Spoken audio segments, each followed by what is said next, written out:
Donc cette vidéo va illustrer comment on déploie l'application Pet Clinic de Spring sur la plateforme CloudUnit. Donc on a sur le wiki de CloudUnit un ensemble d'exemples dont l'exemple de déploiement de l'application Pet Clinic. Alors pour ça, il faut déjà avoir un compte sur CloudUnit et pour pouvoir s'y connecter. Et donc lorsqu'on s'y connecte, on a la possibilité de créer des applications au travers de cette IHM. Donc on va créer l'application qui s'appellera Pet Clinic. On a le choix ici du serveur d'application. Donc là, je vais choisir Tomcat et je vais créer l'application. Donc à ce moment-là, la plateforme va nous créer tout un environnement d'exécution avec Tomcat 7 et Java 7 dans lequel on pourra très facilement déployer toutes les applications que l'on veut. Donc ici, je vois que j'ai une première application qui est démarrée, qui s'appelle Pet Clinic.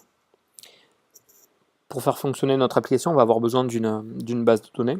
Donc pour cela, je vais venir ajouter un module dans l'IHM. Donc on voit qu'on a ces différents modules. Et donc là, je vais ajouter le module MySQL. Si je reviens sur la page d'accueil de mon application, on voit que le module est en train de s'ajouter. Et une fois le module ajouté, il apparaît ici, on peut en avoir plusieurs. Et on a toutes les informations de connexion au module, à la base de données. Donc une fois que tout ça est prêt, on n'a plus qu'à déployer l'application. Alors pour cela, je vais construire l'application, on va repartir de zéro. Donc comme c'est expliqué dans le tuto ici, on va cloner l'application qui est fournie dans les exemples de Spring, comme ceci. Ah, c'est pas la peine. Hop, boum. Donc on clone l'application.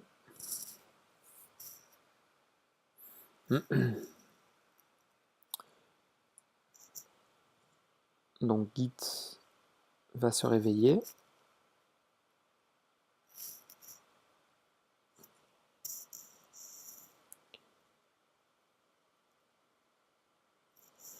Donc une fois l'application clonée, alors si on suit le tuto, on nous explique que l'application par défaut utilise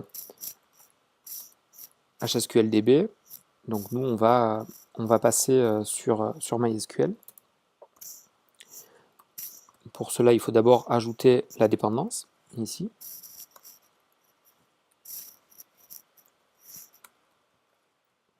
Et on va supprimer celle de HSQL. Ensuite, il faut, dans l'application, modifier un fichier de propriété qui configure l'accès à la base de données. Alors là, on peut tout supprimer. Tout est fourni dans l'exemple. Hop, on va détailler ce que l'on copie.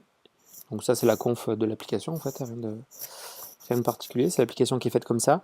Mais donc là, ce que l'on voit, c'est que ici, on configure l'URL de la base de données, que l'URL de la base de données peut être à la fois constituée des informations qui sont fournies dans le module ici, à savoir l'URL, le user et le password, hop là, que l'on voit ici.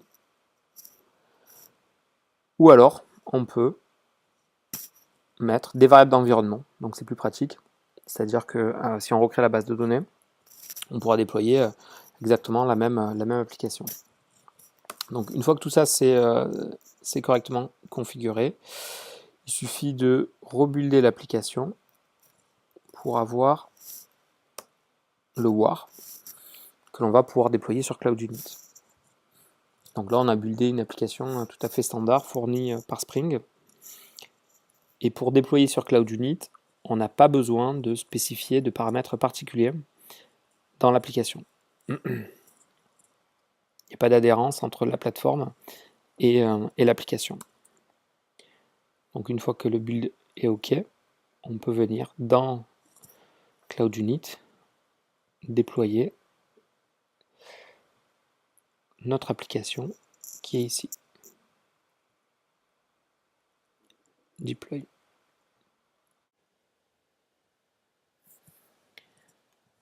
Donc voilà, l'application est maintenant déployée.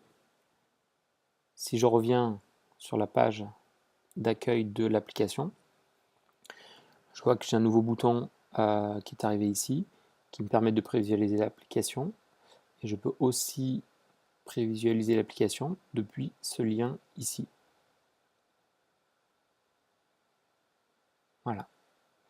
L'application est maintenant déployée sur Cloud Unit. Merci.